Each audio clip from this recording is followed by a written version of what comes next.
Bom, primeiramente, o corte temporal dessa análise sobre finanças públicas, ela inicia em 2015, porque a partir de 2015 o Tesouro Nacional unificou a contabilidade dos estados, dos entes subnacionais no país, e no período anterior, muitas das informações não são comparáveis, né? Isso se dá porque existem muitas métricas sobre as contas públicas, né? Aqui a gente vai partir principalmente de despesas e receitas correntes dos estados, né? O que são as receitas e despesas correntes, no caso das receitas em impostos, transferências federais, né? E também receitas financeiras. Mas tem também receita primária, que não considera as receitas financeiras, que eventualmente também está em algumas análises e documentos, assim como também receitas de capital, né, que envolvem as receitas de empresas públicas, por exemplo, a receita total, que é a receita de capital mais a receita corrente, né? Assim também as receitas tributárias, que é apenas o que o Estado recebe de tributos próprios, e também a receita corrente líquida, que é a receita corrente menos a transferência que os estados fazem para os municípios, né? Então, os estados eles recebem dinheiro da União e também transferem para municípios. Então, algumas contas estão com recursos da União, outras contas estão sem, que no caso da receita corrente, né? E no caso da receita corrente líquida, desconta a transferência que os estados fazem para os municípios, tá? Então, assim, existem muitas métricas de contabilidade pública. E aqui a gente vai partir mais da receita corrente. É importante lembrar que, é claro que as receitas têm uma influência muito grande da atividade econômica. E aqui, o período de 2015 até 2021, muitos desses anos foram de estagnação ou crise, né? Sendo que nos últimos anos foram excepcionais, particularmente 2020 e 2021. 2020 teve a pandemia e houve muita transferência de recursos da União para os estados e também para os municípios.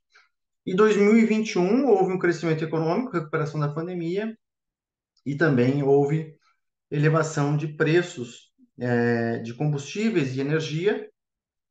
Isso fez com que ampliasse a receita dos estados, né?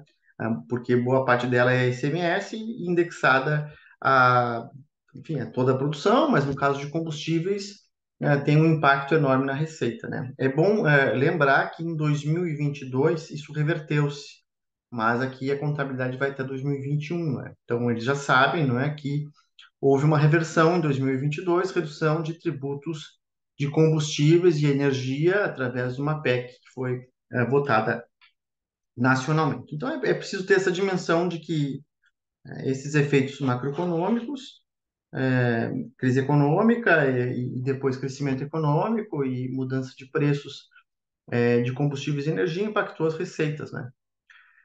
E do lado das despesas, durante a pandemia, houve uma lei que não poderia elevar salários nominais dos servidores, como em 2021, por exemplo, a inflação foi de 10%, houve uma redução de despesas com o pessoal em termos reais, né?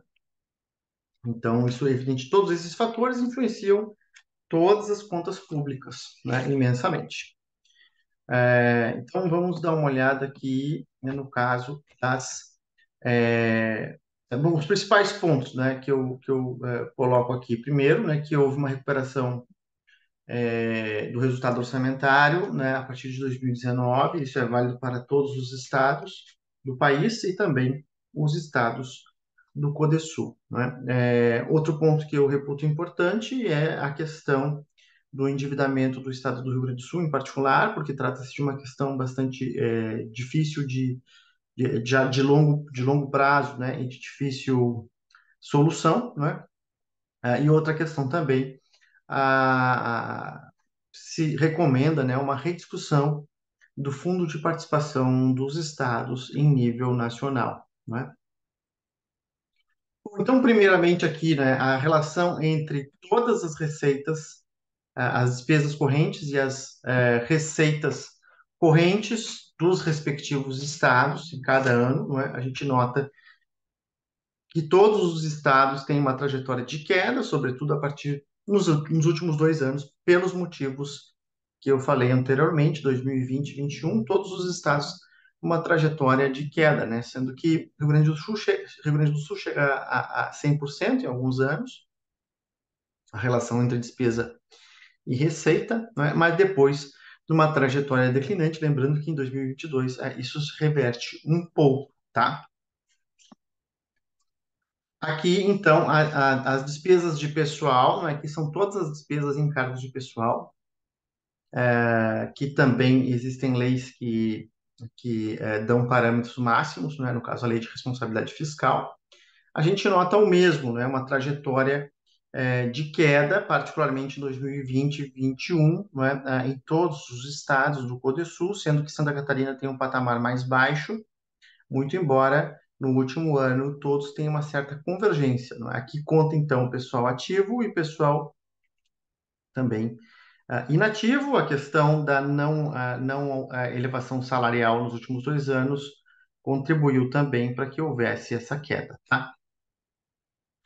Bom, outro parâmetro que a lei de responsabilidade dá é que a dívida consolidada líquida não deve ser maior do que 200% do que a receita corrente líquida, tá? No caso, nós temos, dos 4 estados, nós temos basicamente, né, Paraná e também Mato Grosso do Sul, uma queda expressiva do endividamento, né, chegando num patamar bastante baixo, na verdade, né, de dívida pública em relação à receita corrente. Santa Catarina também num patamar baixo, né, e o caso à parte é o caso do Rio Grande do Sul, que tem já um endividamento bastante antigo, não é? E aí eu considero importante esse ponto, porque nesse momento estão discutindo, então abre-se uma agenda novamente, não é? De rediscussão, né, do regime de recuperação fiscal. O governador Eduardo Leite já se manifestou favoravelmente que haja uma rediscussão, assim como também o Ministério da Fazenda também está disposto a renegociar aqui, não é?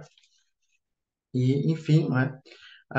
O que eu considero bastante relevante nesse debate é ver que, na verdade, o indexador do IGPDI, que foi firmado em 1996, em 96, 97, acabou aumentando bastante a dívida porque houve repasse inflacionário derivado da variação do câmbio nesse período, não é?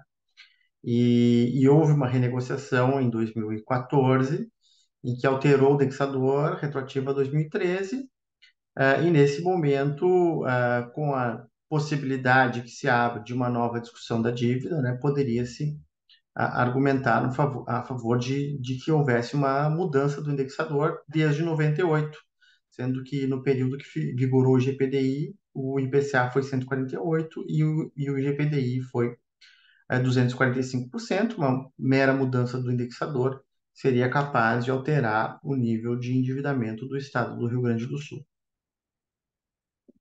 Bom, com relação ao resultado primário, né, a gente observa que o que tem melhor desempenho é o Mato Grosso do Sul, né, que é o que está na linha acima, e muito embora todos os estados convirjam mais ou menos do mesmo comportamento, isso acontece também nos demais estados do país, tá? Basicamente, com exceção do Mato Grosso do Sul, que teve um desempenho bastante positivo em 2015. Mas, basicamente, não é, nos anos 2015, 16, 17, 18, 19 e 20, eu tenho, até 19, na verdade, um desempenho relativamente moderado de resultado primário, mas a partir de 2020 e 2021, uma melhoria no resultado primário em função daquelas variáveis que eu falei inicialmente, não é? Em 2022 reverteu-se um pouco. Bom, outra questão que é bastante importante, né?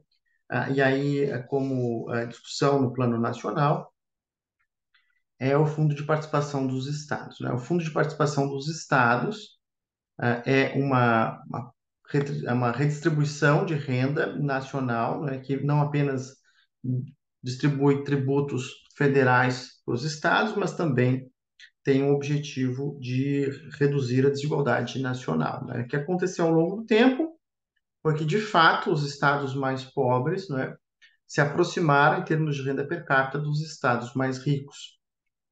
Os estados mais ricos recebem, a relação é inversa à renda per capita, né, o recebimento.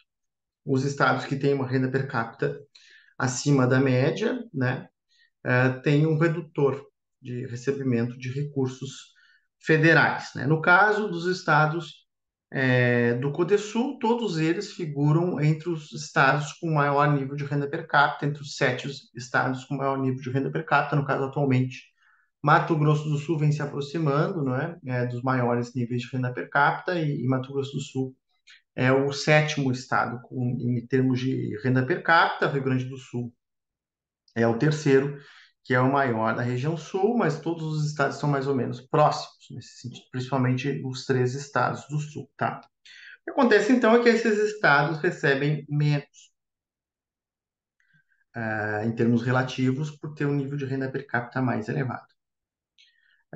Existe também o Fundo de Participação dos Municípios, né, que tem o mesmo objetivo, só que o que acontece? O Fundo de Participação dos Municípios, ele leva em conta a renda per capita do Estado, né? Então, se o Estado, se existe um município, não é, que fica num estado relativamente rico, ele não recebe mais por isso. E, no caso, existem municípios nesses estados que são relativamente mais pobres, inclusive com renda per capita bem abaixo da média estadual, né? Então, assim, essa redistribuição ela não leva em conta, né, as heterogeneidades que existem nos estados, né, em termos de renda per capita. O caso do Rio Grande do Sul é bem claro. Nós temos uma mesorregião bastante rica, não é, que é Nordeste, que pega Caxias e a Serra Gaúcha, e também a região de Porto Alegre, com renda per capita muito alta, não é? Mas que a região Sudoeste e Sudeste, e também atualmente Noroeste, né, embora não tanto, tem renda per capita bem mais baixa, né? Particularmente a região Sudoeste, que é a fronteira do Uruguai ali, com o Uruguai, e também com um pedaço com a Argentina, tem uma renda per capita bem mais baixa, mas não são beneficiados, né, em termos de recebimento de recursos. Então, além disso, na região centro-oeste, né, por exemplo, o estado que tem a maior renda per capita é Distrito Federal, né? E o Distrito Federal, enfim, ele recebe relativamente mais recursos, porque existem travas mínimas de recebimento de fundo de participação dos estados, né? Que leva em conta a população. São vários elementos: a população, né? O inverso da renda per capita, e também o tamanho do estado, né? Territorial, assim como também essas travas mínimas que existem, também travas máximas. A trava mínima favorece muito o Distrito Federal, que é o estado que tem a maior renda per capita do país, né? E a trava máxima prejudica São Paulo, né? Então, assim, a sugestão é que haja uma redução do Fundo de Participação dos Estados, né? Que tenha uma redistribuição que leve mais em conta a população, né? E que haja um mecanismo que leve em conta as heterogeneidades estruturais que existem nesses estados considerados mais ricos, né? É, que leve em conta que haja um recebimento para isso, porque esses estados que são relativamente mais ricos também têm problemas, né? De pobreza, de falta de endividamento, de regiões menos desenvolvidas, necessidades de política de desenvolvimento para determinadas regiões, que é algo que está também na agenda dos estados do Sudeste e do Sul, né? E assim como também esses estados também têm problemas de endividamento, né? Que é o caso do Rio Grande do Sul, mas também outros estados como São Paulo, Rio de Janeiro e Minas Gerais, que são estados ricos. Aliás, enfim, né, esse problema de endividamento desses estados múltiplos fatores, mas um deles é que eles emitiam títulos próprios, enquanto outros estados emitiam títulos é, relacionados à União, né? Isso acabou prejudicando ao longo do tempo. Enfim, mas o fato é que é possível rediscutir, não é? Na verdade, já houve vários momentos que houve uma rediscussão do Fundo de Participação dos Estados no Brasil, né? A última vez houve uma alteração em 2013, e me parece, né, que há motivos para que haja uma nova rediscussão que leve em conta essas questões que eu falei, os problemas que existem também nas regiões consideradas mais pobres, porque há uma discrepância muito grande, né? Os estados mais pobres recebem muito mais, né, do que os estados considerados mais ricos, embora isso tenha um valor em si, mas o fato é que me parece que está prejudicando, inclusive, os estados considerados mais ricos, que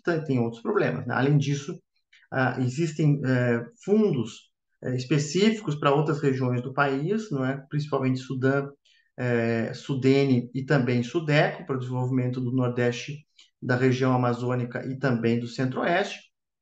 Sul e Sudeste não estão beneficiados por projetos de desenvolvimento, fundos de desenvolvimento, que é uma pauta que está na agenda também.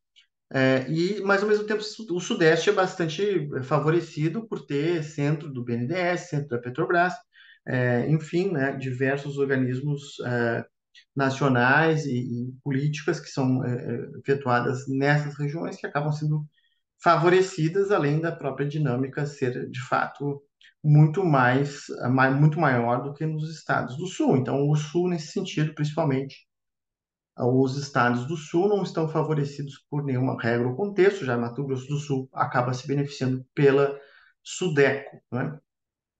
Superintendência de Desenvolvimento. Do Centro-Oeste, então, me parece que essa é uma agenda que pode ser levada para discussão nacional.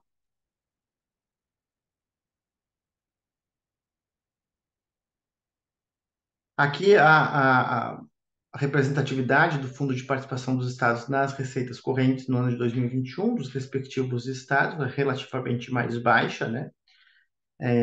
O que recebe mais é Mato Grosso do Sul, mas mesmo assim, como eu falei, né, prejudicado em termos relativos no Centro-Oeste, e também, mais ainda, prejudicados os estados do Sul, né? No caso, o Rio Grande do Sul até vem reduzindo a receita em termos relativos de fundos de participação dos estados ao longo do tempo, o que ajuda também a explicar parte do problema das finanças públicas ao longo das décadas, tá?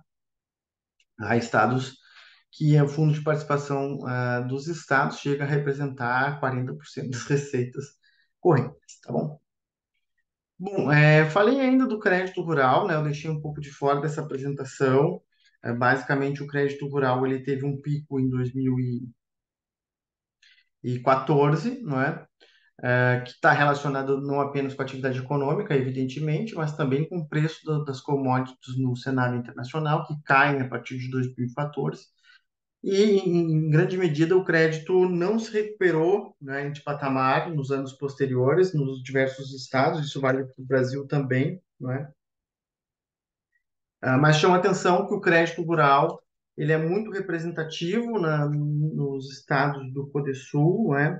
A participação do crédito rural desses estados é maior do que a sua representatividade no PIB, ou seja, né, o que denota, claro, a relevância do setor rural, né, para esses quatro estados, o que é evidente, né? Então, por exemplo, o Rio Grande do Sul, a participação do crédito rural no Rio Grande do Sul é em torno de 14%, né? E o PIB do Rio Grande do Sul representa em torno de 6,5% do PIB nacional, não é?